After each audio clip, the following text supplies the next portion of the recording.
Send your true encounters to storiesforaries@gmail.com, and I might just read it in one of my next videos. Thanks for stopping by, and as always, thanks for listening.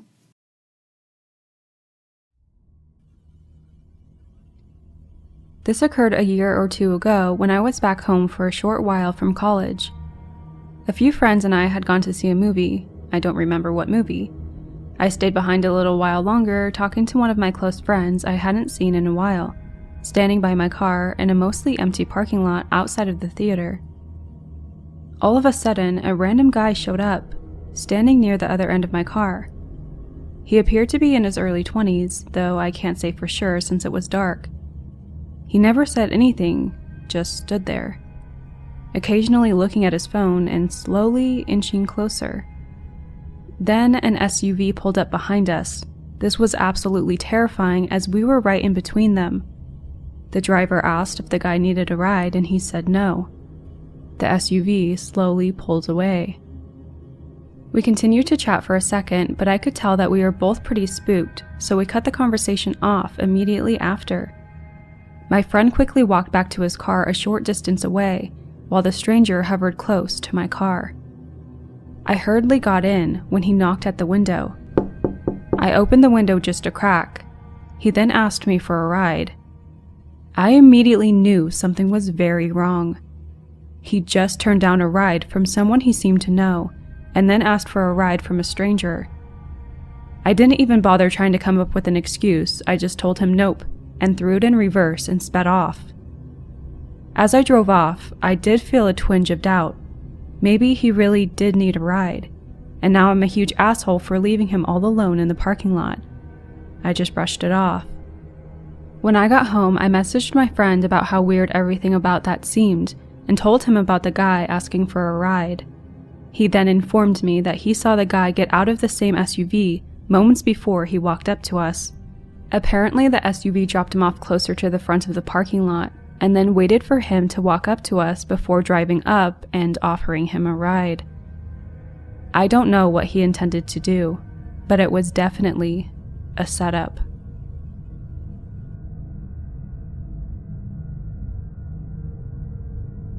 I've been doing my 1 hour of outdoor exercise at night because I find it most relaxing. My neighborhood is very quiet, and I'm lucky to live in a nice area which I've always considered super safe. I live right next to a canal, so there are lots of nice paths that are super pretty at night when everything is all lit up by the moon. Anyway, I was walking last night and decided to go to the shop first because I was hungry, then detour back to my usual route along the canal. When I was walking, I heard two guys speaking super loudly in German. I live in England, so it was a bit unusual, but not anything I thought twice about. They looked around 30, pretty tall, and they had caps on, which I remember because they had matching designs, which I thought was funny. They started getting really close, and when I glanced back to look at them, they started jeering, so I knew they were looking at me, which kind of freaked me out. I sped walk towards the shop, but had to stop at the road because I wasn't planning on getting hit by a car. They caught up with me but didn't stop for the lights to change. They just walked across and went into the store I was headed for, so I shrugged off my hunger and decided to just go to the canal for my walk. I stopped thinking about the men soon after, chalking it up to me being a generally anxious person. I don't particularly like walking past strangers at night, and I'm self-conscious enough as it is without them talking to or about me.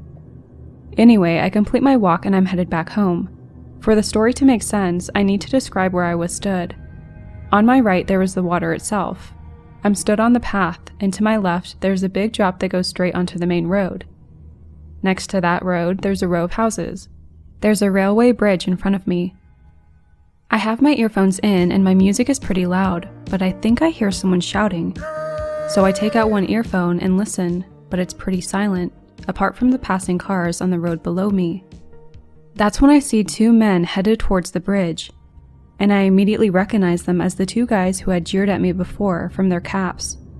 My anxiety floods back, and I consider phoning someone because I irrationally think that if I'm on the phone when they walk past, they won't bother me. But despite the fact that I've been stood there frozen for ages, nobody comes out from under the bridge. I wait, staring at the bridge for a while in complete confusion because there's no way they could have just vanished. I can see through to the other side of the bridge, so I knew they didn't turn around and walk past or anything, but they certainly hadn't walked past through because no one passed me. After a few moments, I start to think I hallucinated them or something. I have no history of hallucinations, but I couldn't explain it any other way. So I started slowly walking towards the mouth of the bridge, and just as I'm about to step in, I see it. The shadow of one of the men cast across the wall. My blood literally ran cold as I realized what was going on. They were waiting for me at the other side of the bridge, but they must have been hidden behind the abutment so I wouldn't see them. My mind went into a million different places, panicking about what they would do if I walked under that bridge. I was convinced they'd follow me. If I stayed where I was and phoned for help, I was certain that they would come out and see what was going on, and I would be trapped. I did the only thing I could think to do. I quietly ran to the fence that separated the canal from the drop to the main road and climbed it. It was only about thigh height, and on the other side there was a small space before the wall and the drop itself. I waited for a couple of moments as the cars passed, but thankfully I live in a quiet area, so the road was soon empty. I managed to navigate myself so I could lower myself onto the drop without A, making too much noise, or B, hurting myself too much. The moment my feet hit the ground, I raced to the side where the houses were and sped walked down the path as fast as I could, without making much noise. I was only glancing back when I was nearing the end of the road. The men were still there next to the bridge. I could see that they were looking through the bridge to see where I had gone. I felt sick and terrified, but I made it home. I don't know what they wanted. I don't know who they were or if they'll be here again tonight. I do know that I won't be walking at night for a very long time.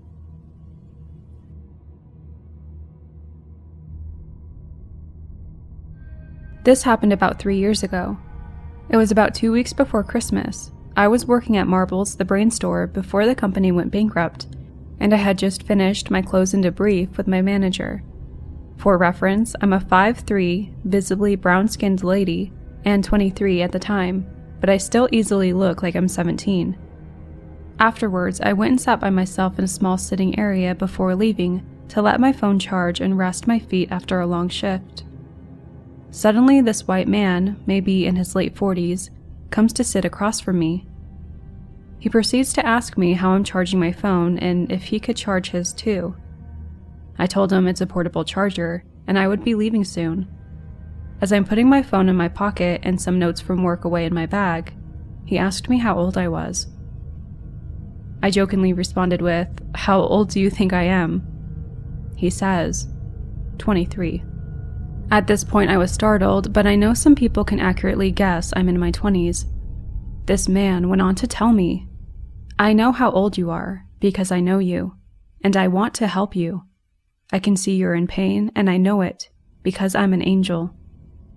He proceeds to speak more BS. I slowly got up, backed away, and snatched my phone cord.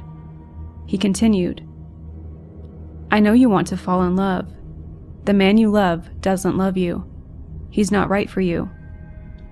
I'm super creeped the hell out and nervous that he mentioned my then partner, who wasn't a man, they were actually non-binary. I started walking away as fast as possible, and this creepy asshat actually followed me all the way out of the store, across the street to a nearby Walgreens. That's bold. At that point, he stopped following me when he saw me reach for my phone.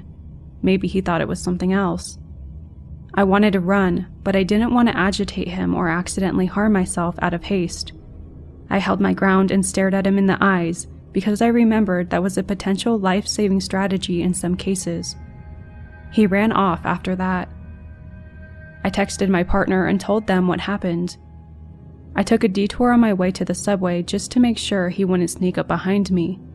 I got home safely, but to this day I'm still creeped out over it because I could have been a victim of something far worse.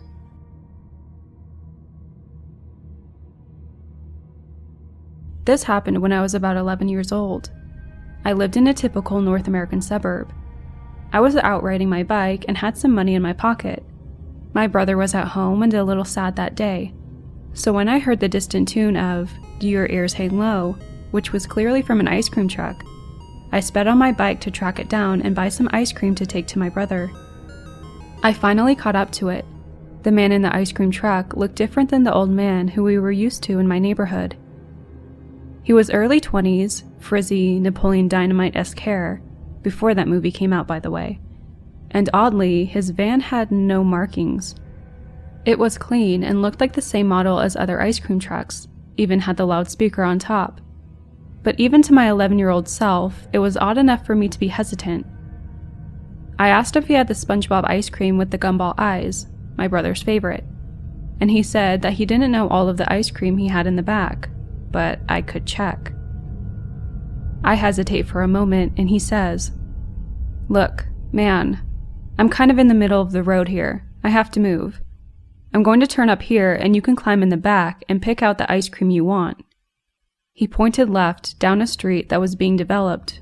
There were only unoccupied, in-progress houses with dumpsters in front and construction equipment everywhere.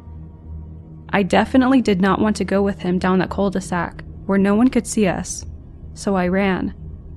I dropped my bike. I still wonder why I didn't just jump back on my bike, and ran maybe a quarter-mile home. I immediately told my mom and dad, who were sitting on the porch. My mom calls the cops and my dad gets in his car to find the van. I chill in my room and tell my brother the story. My dad finally found him. At a neighborhood pool parking lot, he was trying to lure 2 preteen girls into his van with the same tactic, when a concerned citizen sitting in their chair in the parking lot blocked the exit and signaled a cop.